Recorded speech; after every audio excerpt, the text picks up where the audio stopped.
Hi everyone, welcome to Uma things channel. మీతో ఒక drink share చేసుకుందామని వచ్చేసా. ఇది వచ్చేసి ఈ మధ్యలో మార్కెట్లో మనకు దొరుకుతున్నాయి. డ్రింక్ వెలగపండు అంటారు కదా, కొందరు ఏలక్కాయ అంటారు. గణేశుల పండగ అప్పుడు పెడతారు కదా దేవుడికి. ఆ పండు ఆంధ్ర సైడ్ అయితే పచ్చళ్ళు అవి వెరైటీ చేసుకుంటూ ఉంటారు.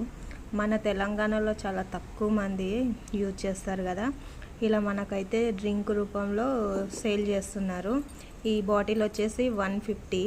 దీనికంటే చిన్నవి కూడా అమ్ముతున్నారు. మనము అక్కడే తాగుతామంటే గ్లాసులలో కూడా పోసిస్తున్నారు. ఇది తాగడం వల్ల మనకు ఇమ్యూనిటీ పవర్ పెరుగుతుందంట. డైలీ 1 గ్లాస్ అయితే తాగమంటున్నారు. ఒక 15 డేస్ తాగి చూడండి, మీకే రిజల్ట్స్ తెలుస్తుంది అంటున్నారు. అన్నిటికీ చాలా మంచిదంట. మన లివర్కి, కిడ్నీస్కి యూజ్ చేయండి, ట్రై చేయండి.